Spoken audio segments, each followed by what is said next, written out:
We should feel free. You act like I'm obligated to immediately say the thing I always Because I started it. You have to immediately snap out of it and be like, welcome to Frick. the only problem.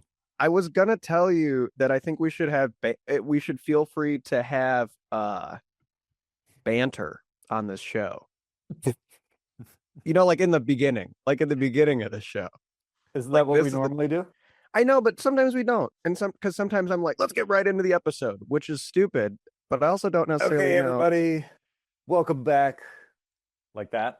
Yeah. Well, I'd just I'd say what we say, but I got an idea this week, I guess. I don't know. Should I say the thing I always say at this point? Is it Or do whatever, do your idea. Do whatever's. Well, my idea is after. Swing wild, Daddy-O. The only problem with Santino and Andy is this podcast. Well, hello and welcome back to your favorite movie podcast. I am one of your hosts. My name is Andy Matsky, and I am joined, as always, by the illustrious Santino Vitale. I'm illustrious. Whatever that exactly means. I'm luscious. I'm supple. Yeah. That's some words our mutual friends have used to describe Santino. Mm-hmm. Yeah. Andy's absorbent. He's polished and salty. You've spent a good amount of time on LinkedIn recently, right? Yes, reading business bro advice. Has that enriched not has that silly question. I'm sorry, guys. How much has that enriched your life? It so much.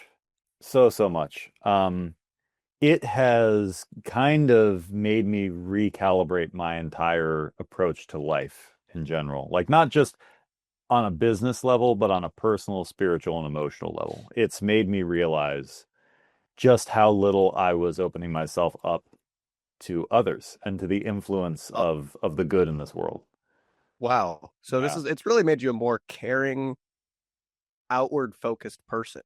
Mm-hmm. A selfless individual. Super selfless, super humble. Because of the business bro advice on finance bros. Yeah. They're known for their humility and other centered mindset. Yes. I mean, look, they're always, I really resonated with the fact that they were, one, just so giving with their time and information, and two, they were always looking for disruptors in new industries, and they were always trying to make a necessary means toward a necessary means for a higher education. And I think those are qualities, along with tenacity, and it's like a heady mix of tenacity, bro culture, hustle culture, and a corporate vocabulary, that when you put all those things together, like, it's kind of unstoppable. It makes you feel unstoppable. Yeah, the word inspiring does not seem to capture quite as such an adrenaline jolt that can be to your life. I'm glad you found that. You've needed that. Needed that. Yeah. I'm at this point, I'm actually I'm going to start addressing people with more corporate terms. I've been using circle back a lot more, and reaching out and following. You know what's a almost corporate verbiage that I absolutely despise whenever I hear it? What's that? Vision cast. Vision cast? Have you ever heard Vision of cast? No.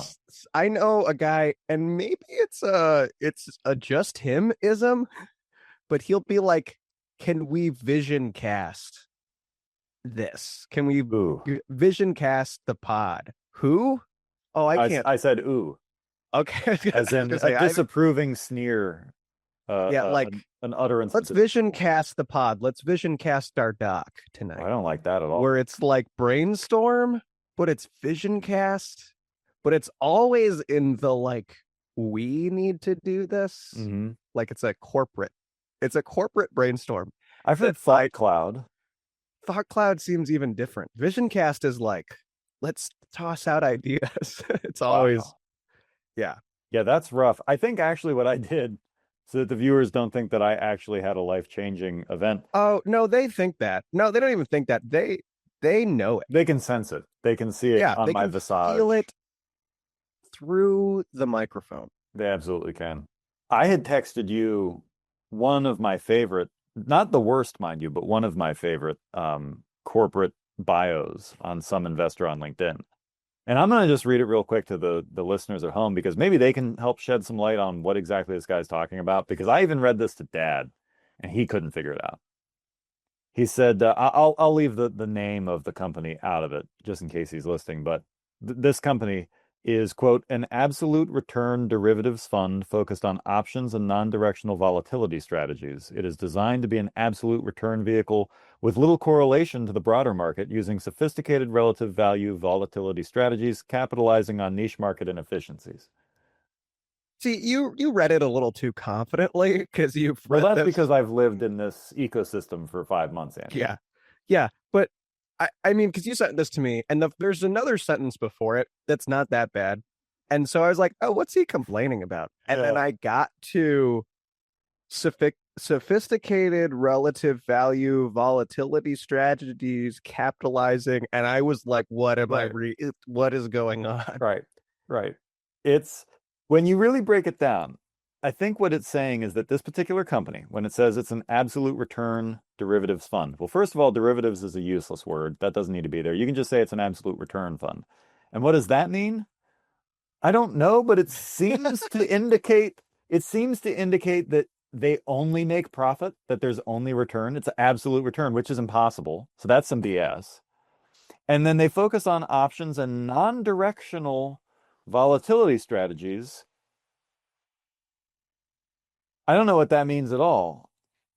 It's a strategy to deal with something that's unpredictable, but it's non-directional, so there's no focus, is what I'm hearing. So you have no focus. You're gonna focus, and you're gonna focus on having no focus He's losing it. on things that are super volatile. Going to use sophisticated again. Sophisticated is just to make them sound smart. Relative volatility strategies. That means you change your approach every time. It's relative to the strategy, and the strategy is for a thing that's unpredictable, and you're going to capitalize on a niche market which is inefficient.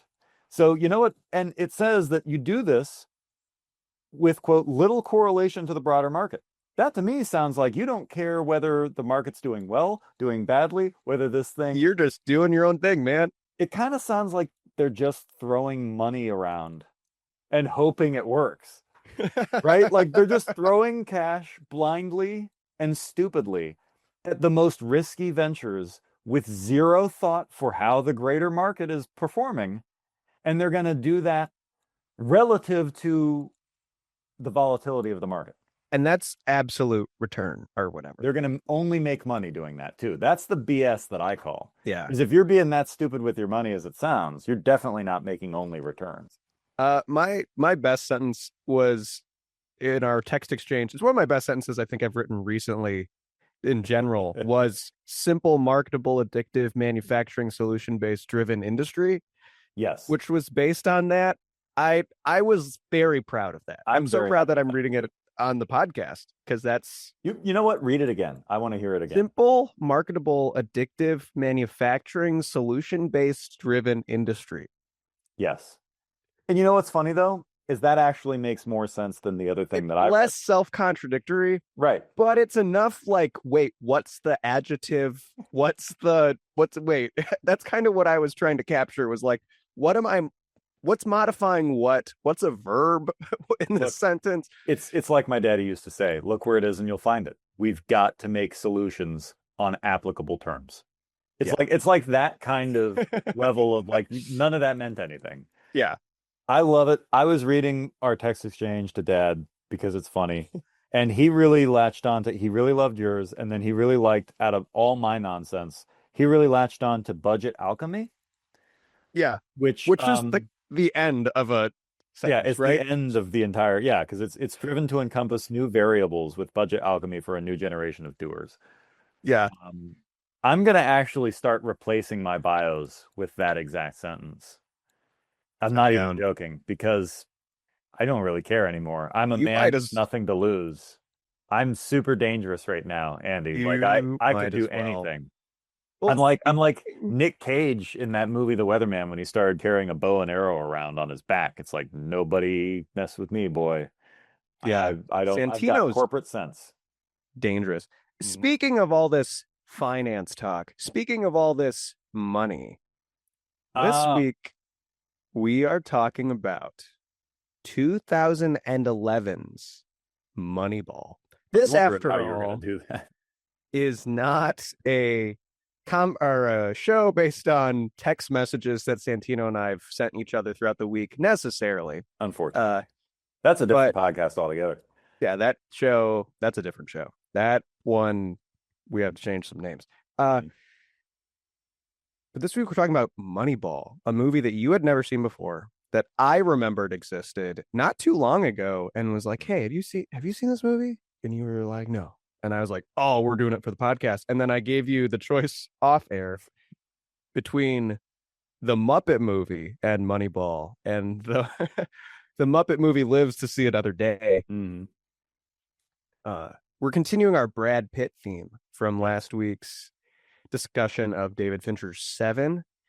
I know at least one person watched Seven last week because we watched it. I've yet to hear their review, but I was sent a picture from a friend of mine of Seven on their TV, and Wow. I was like, "Oh no, what have we done?" It's gonna get dark.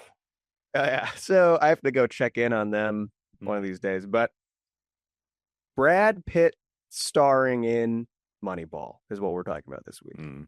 I'm very interested to for this episode because I hadn't seen Moneyball in forever until yesterday, and I was struck watching it how it's not really like anything we've talked about on this show so far, Mm. and I have no clue how you're going to react to it.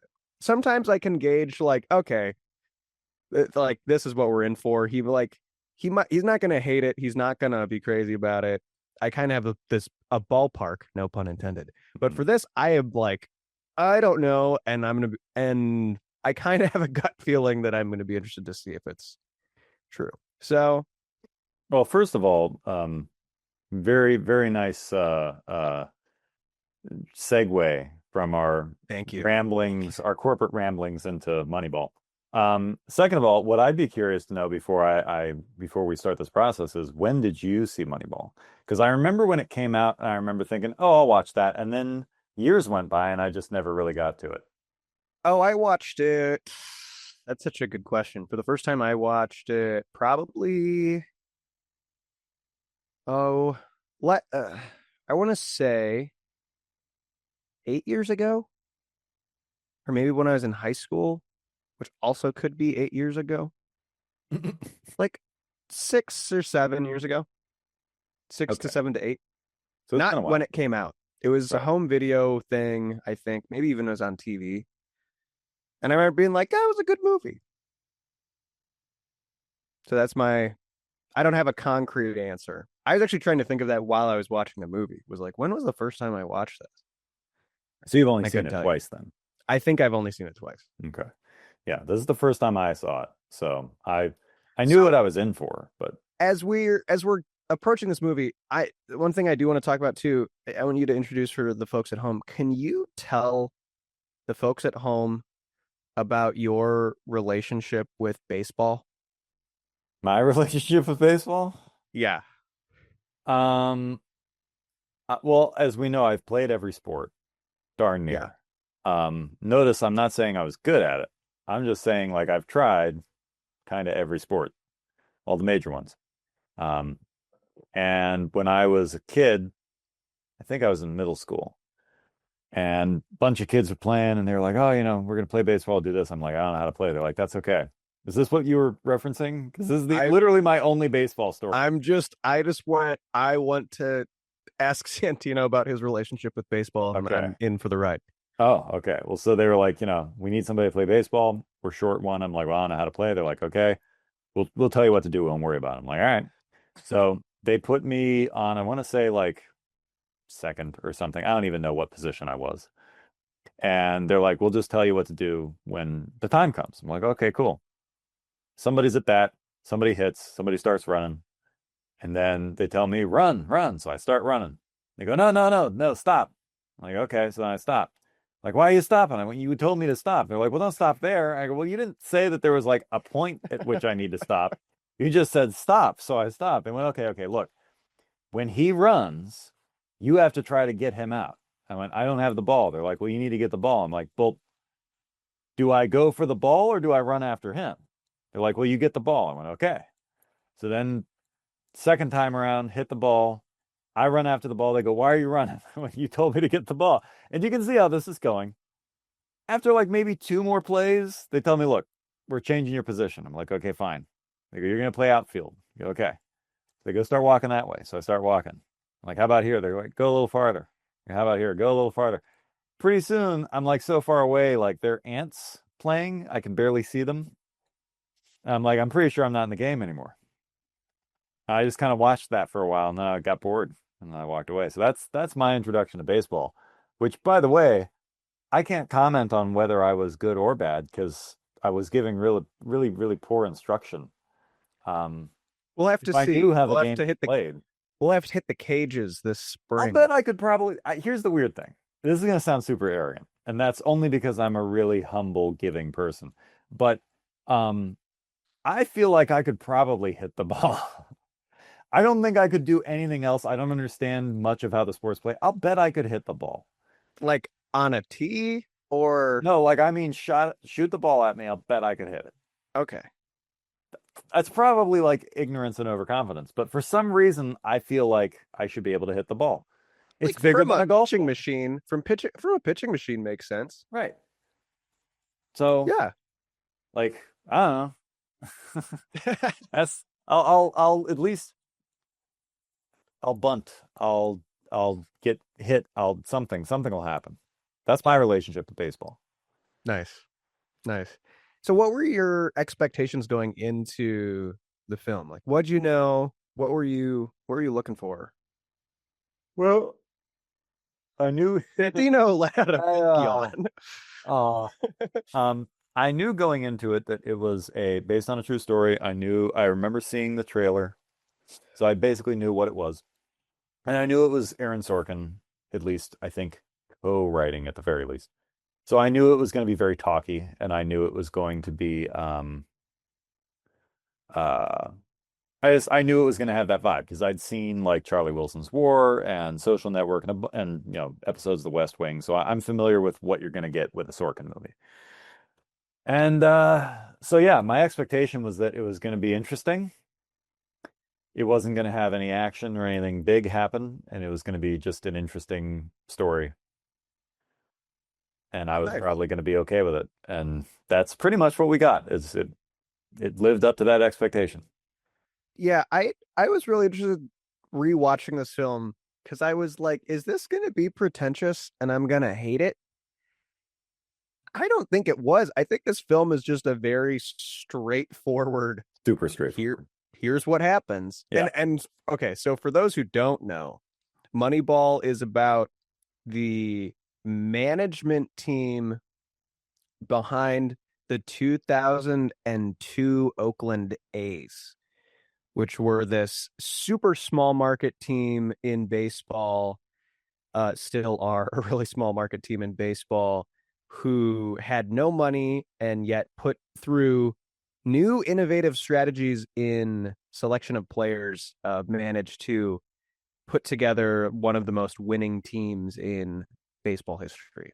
So Yeah, they got 20. They didn't break the record. They almost broke the record. They got 20 consecutive wins, yeah, it was an which is AL nuts. record at the time, I Yeah. believe.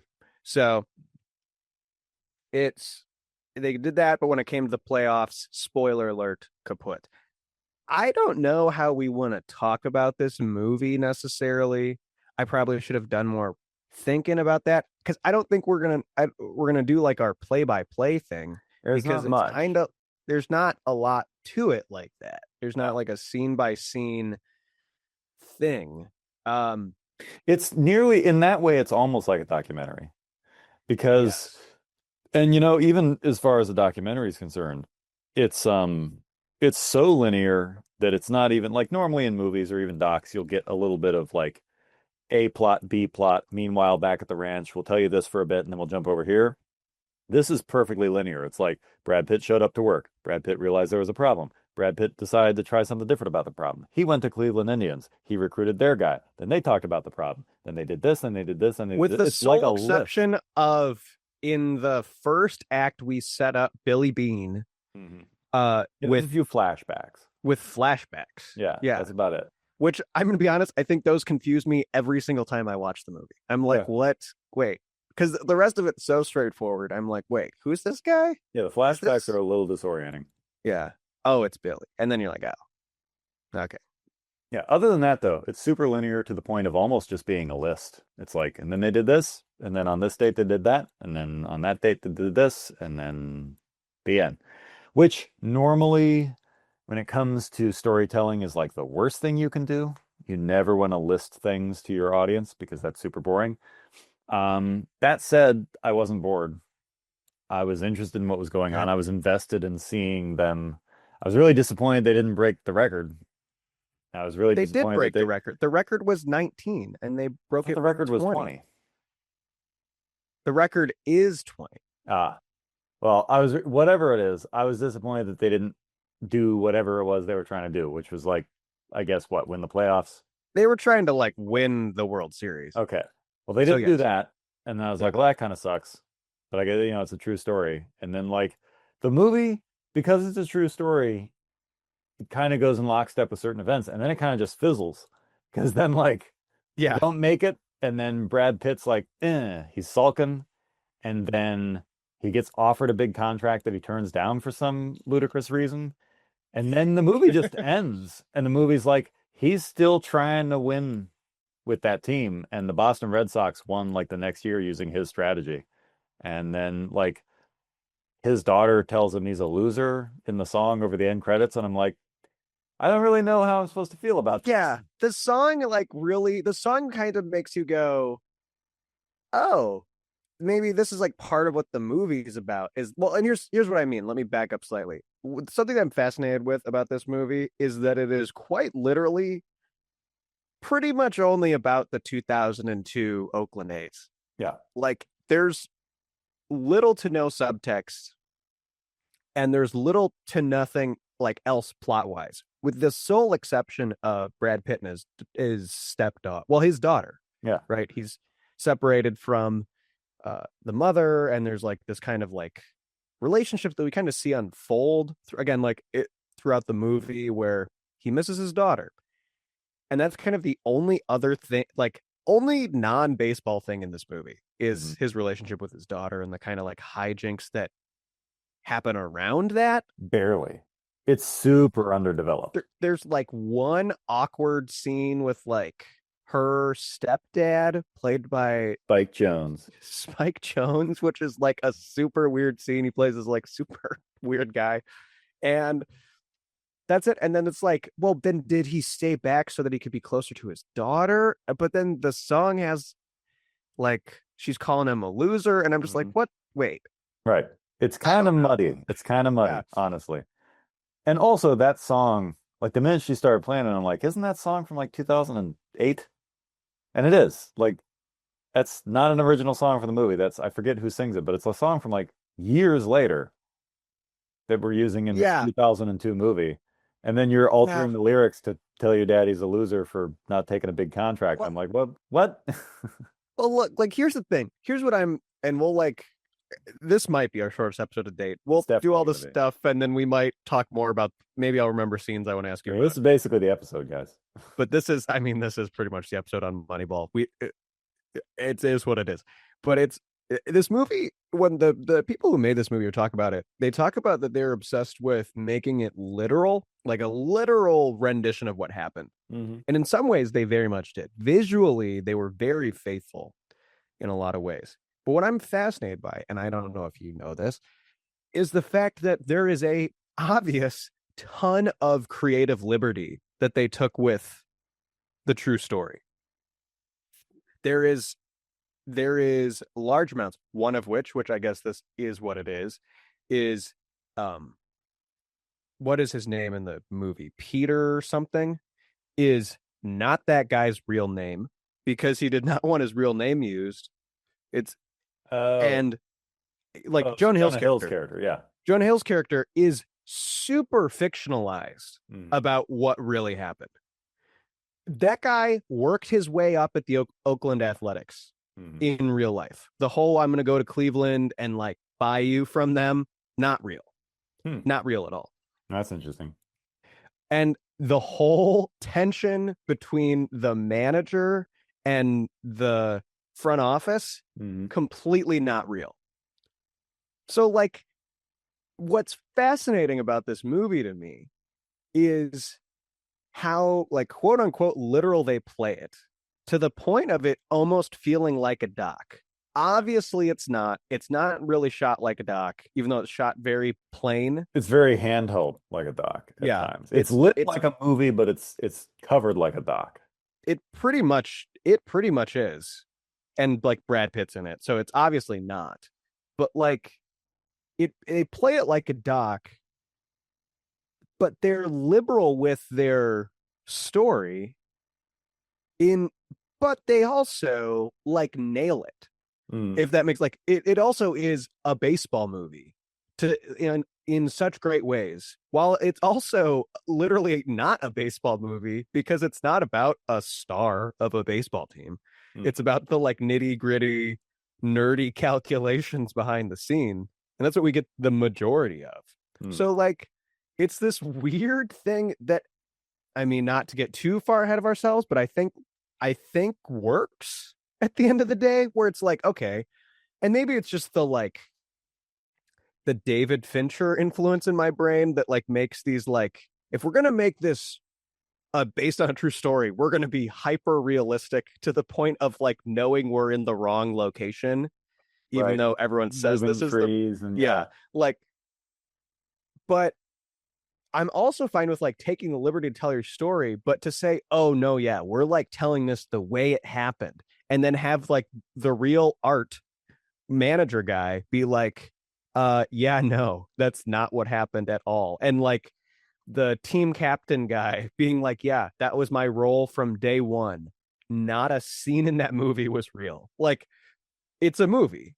That's Mm. what they're gonna do. And like that's fair, but it's so interesting to me that it's kind of, it talks out of both sides of its mouth, and I don't care at the end of the day because I like the movie, and it is a movie. It isn't Mm. necessarily trying to be like, oh no, this is 100% what really happened, but it also is like, oh no, this is what really happened, with maybe some comedic license here and there, or Mm.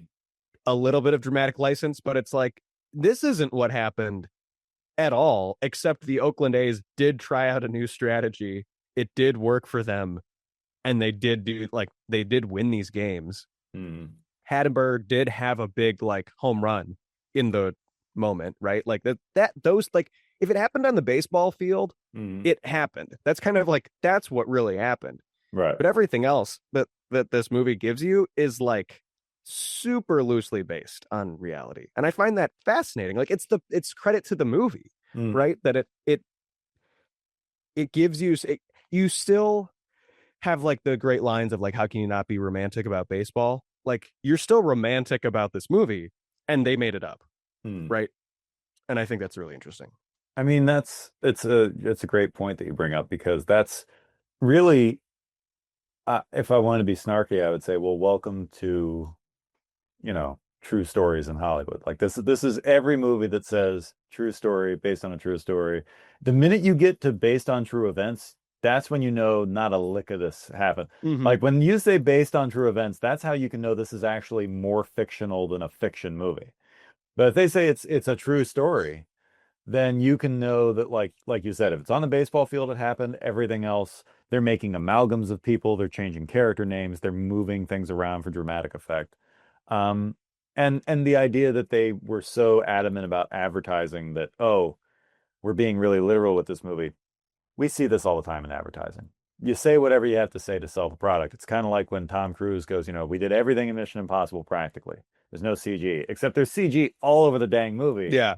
but you're just not allowed to say anything about it because it'll ruin the marketing. So none of this is a surprise. I didn't know anything about the true story, so my entire frame of reference for this story came from the movie. So, and I didn't do any other research on it. So Yeah. this is all new to me. Well, it's kind of like, and exactly, it is that like, well, welcome to Hollywood Mhm. right? But it also is like, I don't know. I feel like it's exactly the fact the movie doesn't seem sensational Mhm. necessarily, right? We talked about there's not necessarily like big action.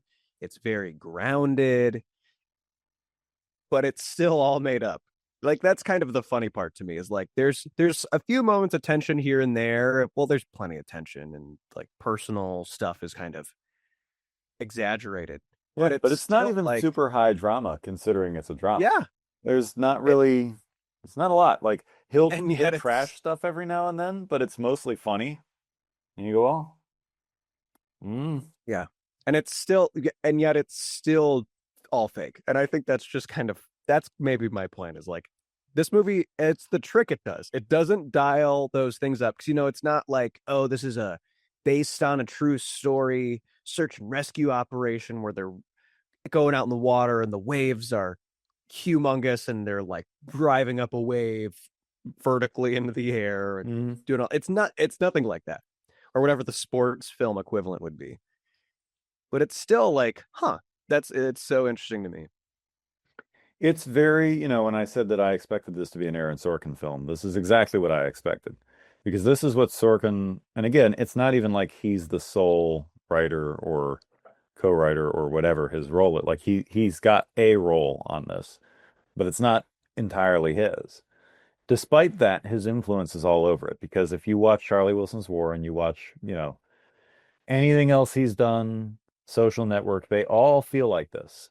They're all very talky, they're all quite linear, and they're fascinating while being about as boring as a thing can be without actually being boring. You know what I mean? Like Yeah. everything's super linear, everything's super straightforward. There's no big dramatic moments, there's no like action. They're all usually 2 hours or so.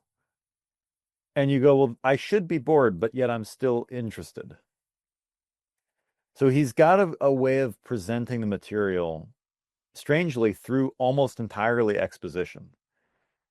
So I guess the thing that I'm getting at is that Sorkin and the types of movies he makes or is involved in, those type of movies often seem to break all the rules and still somehow keep you interested and invested, even though they should bore you to tears. And they don't. And that's really, I guess, a testament to good writing somehow. I don't really understand how he does it, but I felt the same way when I watched all those other ones. Like Charlie Wilson's War, you never see the war. You never see anything. It's Philip Seymour Hoffman, who, by the way, I didn't know was in this movie, just like I didn't know that um, Andy Dwyer was going to show up in this either. Like there were a bunch of Oh yeah. random people showing up that I was like, oh, okay. But like it's basically just Hoffman and Tom Hanks, and just a lot of talking in Charlie Wilson's War. And frankly, it was more forgettable than Moneyball, but still, like I wasn't bored. And I think you saw Social Network. Oh, I did. I have seen Social Okay. Network. Yeah. I Yep. haven't seen the And other one you mentioned. yeah, Social Network, as you know, is it's a lot of talking, and Jesse Eisenberg talks really fast, and we just kind of watched that happen for like 2 hours, Yeah. and it works somehow. But it's like it's a notch above a well done documentary. All of these movies kind of feel like that. Yeah. Yeah, it's super interesting because it is like it does feels easier to compare it to like a doc Right. than almost any other thing that I'd be like, oh, this is a really good movie. Well, it has more in common with a doc than it does a traditional narrative. Yeah. Yeah. It's a good looking Structure for movie. sure. Yeah. It's a well shot movie. It's a well acted movie. It's interesting. The guy who shot this movie is the guy who shot like Inception and And that blew my what's it? mind because I'm not a Yeah. fan of his cinematography at all whenever he works with Inception, he Christopher shot Nolan. something else and I was like, Most of oh, Nolan's like that. filmography, Yeah, Dark the Dark Knight, Knight. Yeah. Batman Begins, a lot of that stuff. And I guess that's more Nolan's influence over him than his own because this movie looked good and all Nolan's work looks really just pretty boring and plain. Yeah. This movie is very simple looking at, for most of it, but it works. I Mhm. think it's kind of the like it knows what it is, Yeah. right? So it doesn't try to do anything too crazy. There's a oneer that I really like in this movie. Yeah. That And didn't we necessarily need to be a oneer, but it's oh, good. but we did it. And this was when this is early 2010s, right when we're in the middle of Brad Pitt's long hair phase. Um, shortly after that was Gen Z or Gen Z. Yeah, shortly after that was Gen Z. Shortly after that was World We War. are already here. No, you weren't. World War Z and some other long-haired Brad Pitt movies that escaped me. But that's it, guys. I mean, unless you got something, I got So, nothing else to really say about this well, movie. let me pick your brain. So, the characters of this film, the people who were in this, we got Jonah Hill, we Mhm. got Brad Pitt, we got Philip Seymour Hoffman, we got the Scouts Mhm. who are hilarious. Those old Scouts are fun. guys. Mhm. What's a character that stood out to you in this film? I mean, frankly, none of them. Because they seriously, and that's not a bad thing, but everybody has, aside from Brad Pitt, has effectively the same amount of screen time. They just kind of pop in and out, and it's really not a lot to them. I feel like Jonah Hill kind of plays himself Yeah, I in mean a that's weird way. everybody plays themselves. Brad Pitt. This was the one movie. Here's the thing. I'm sure you're aware of this. The whole like Brad Pitt eats in every movie. Hmm. But this was the most consumption I'd seen from Brad Pitt on any particular film. He ate more in this movie than in any three movies of his I've seen. Like you could take the amount that he ate in Fight Club and all three Ocean's Eleven's movies, and still he ate more in this movie. He was always eating. Every second of this movie, he was eating or chewing or drinking or something. That's what stood out to me more than any particular character, if I'm being completely honest. That there were no characters that I really paid attention to. And even Philip Seymour Hoffman, as much as he disappears into a role, there really was no character. His character was perturbed. Jonah Hill's character was smart. The other guys were clueless. You know, everybody just kind of Baseball. had, A lot yeah, of guys were a baseball. lot of guys were just baseball. Brad Pitt was Brad Pitt. So I wouldn't say we got much in terms of characterization, which is interesting because there's not much else going on in the movie. You'd think you'd have a lot of time for characterization, and there's not. But I I think there's a again, it couple of funny works moments. somehow despite Yeah, that. and it works. And I think there's a couple of funny moments. The one that stood out to me the most this time around was they're trying to get Andy Dwyer to play first base, Hmm. and Brad Pitt's like anybody can do it. And like the one coach, he's like, it's easy. And the one coach is like, it's extremely difficult Hmm. in the meeting with him. And I Right. thought that was really funny. Yeah. Yeah, it nails the comedic moments. All that stuff lands. But yeah, I couldn't point to a character and be like, oh, that guy. It's like everybody was just kind of, well, there goes that guy. There goes like names don't matter. Yeah. They were just the briefest glimpse of a person. So, and again, I say all this, and maybe to the audience it sounds really negative, but like, this is the weird thing about this movie. It breaks all the rules, and it's still an enjoyable watch. It's not an incredibly memorable watch. I'm sure I'll forget the majority of things other than the basic facts, just like a documentary. Like the basic facts are they did this, and then they won 20 in a row, and then it kind of tanked. Like that's pretty much all you really need to know. I'll Yeah. remember that. I'll remember Brad Pitt eating, and I'll remember that song because it was out of place. And other than that, I won't really remember much in like 2 months. So it's an Oh, enjoyable but kind of forgettable. we'll see about that. Yeah, I see. When you're the biggest Oakland, well, they're not even Oakland anymore. Did you know that? The Oh, Oakland, they're I just told you the I've done no A's. further research. I feel They're like the A's, they really should have done something else there because going out of the Oakland A's, it kind of sounds like a bit of an well, insult. they're the Athletics. I know, but to just go, oh, the A's, well, now we're just going to call ourselves the A's. Like, I don't know. It sounds like it's real close to being an insult. Yeah, it's baseball though. Yeah. That's baseball though. It So did it did I'll make say, me more interested in baseball as a sport overall, if I'm being more introspective. wow. I was like, well, as I was watching the movie, I was feeling like I was starting to understand how baseball is played a little more. I'm like, well, that's kind of interesting. I still don't actually know how the heck a game goes, but like I was starting to kind of go, well, they got to hit the ball and then they got to go over there and then they need somebody to go over there. Now to that guy goes over there. If he doesn't get the guy that just went over there, then the guy who's over here won't go over there, and then the guy who's over there will win. And I'm like, yeah. I didn't realize you had such a fundamental lack of Hidden. Oh understanding yes. about baseball. I Yeah. had no idea. This is me with most sports. We got to rectify that, Yeah. at least with baseball. You got to understand. See, like, it's really funny. I was chuckling, and if you were seeing my face, because you were like, this made me understand the sport more. So I was like, Mhm. okay, he understands, like, what the theory they talk about, right? Mhm. Runs is what's important, and Yeah. that's what he's talking about. And then you're like, well, so if the guy hits the ball, he gets to run. Yeah. It's And like, he's more over there. And you want somebody over there because why? Well, because being over there is more important than being over here. yeah, I'm not even joking. Like I'm saying it funny, but I'm not even joking. That is still the extent of my knowledge of baseball. The only thing is that they talk about it in a way that makes you feel, despite, my ignorant little monkey brain, it made me feel like I knew what they were talking about because they explain it well. I didn't actually understand, but I felt like, yeah, yeah, why can't we get more people at bat?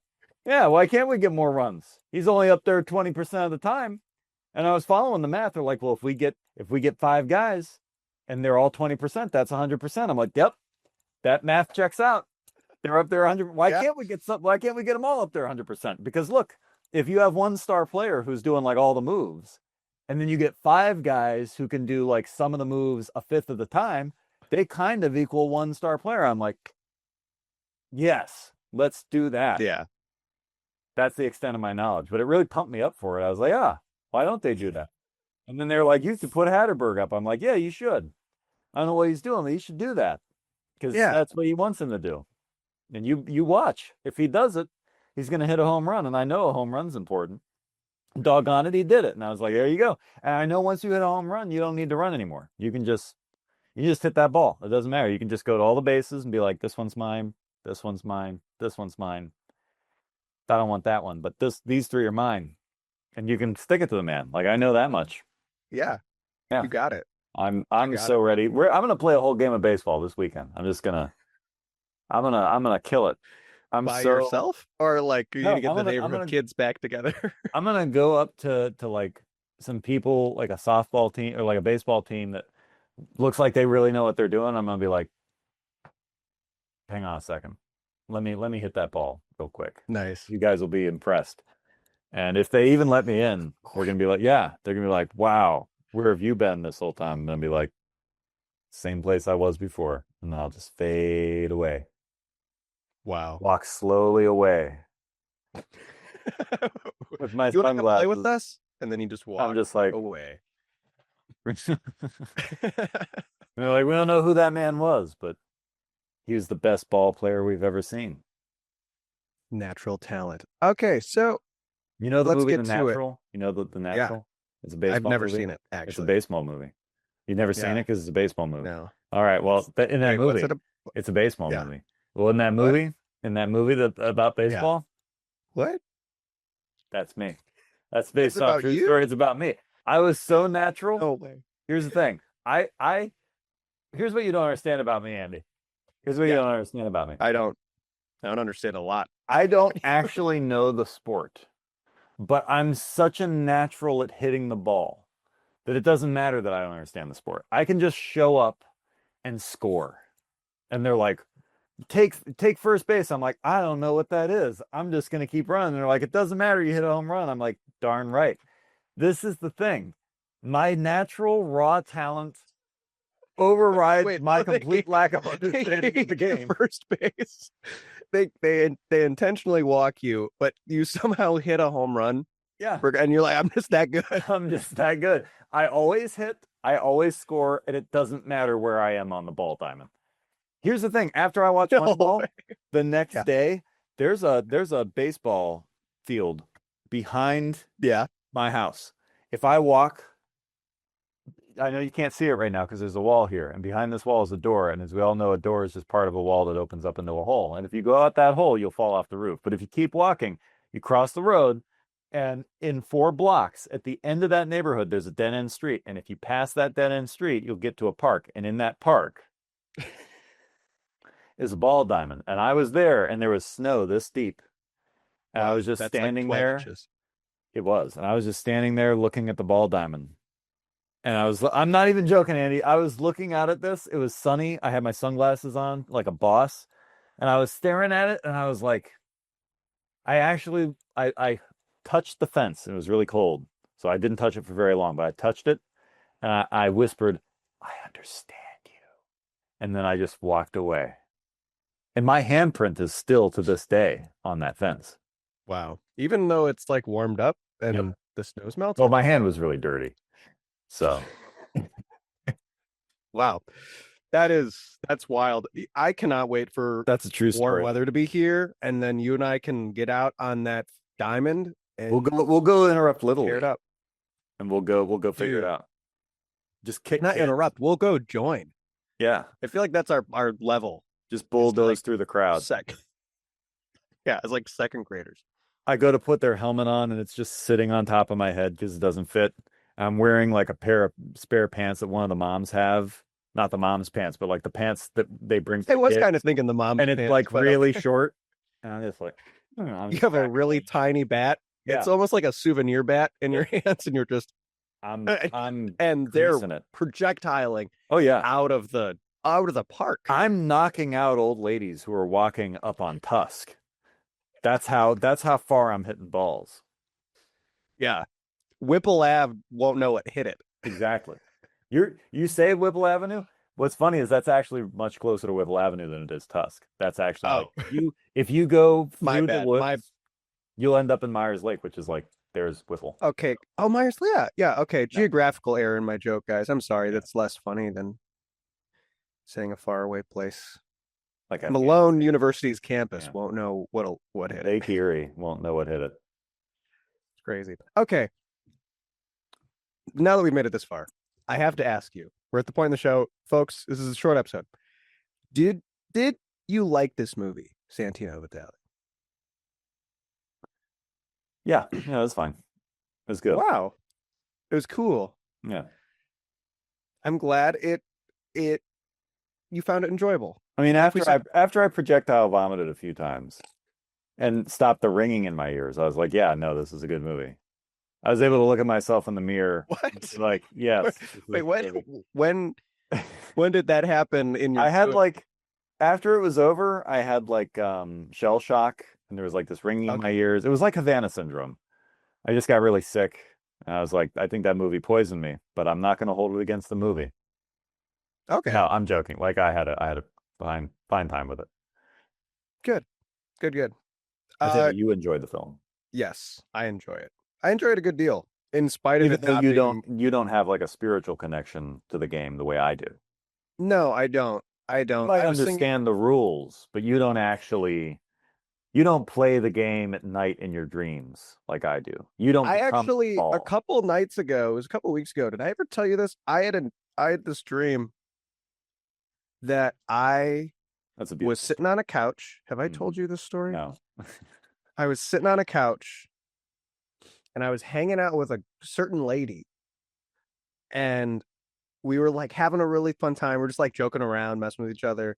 We're actually like babysitting a friend of ours' kid. And it was like this really like sweet dream. And part of the dream was that baseball was on the television. And I remember going in the dream like, man, I'm just glad baseball's back. And like that being an equal like part of why, like a 50% part of why the dream was just awesome. It was like, yeah, there's this cute girl. Yeah, what like she's fine. But baseball's on TV. I didn't realize you enjoyed the game so much, Andy. I do. I'm so excited. By the time this episode will be out, it'll be back, and I'm so happy. We are gonna have to play some baseball. You and me, we're gonna have to hit a ball. I'm gonna have to experience play catch. Yeah. I'm telling you, man, so many of my desires in life right now just revolve around when it gets warm. Wow. My goals and aspirations are just go as far as when spring actually gets here. Mm-hmm. But yeah, so I like this movie. Okay. What would you rate this film?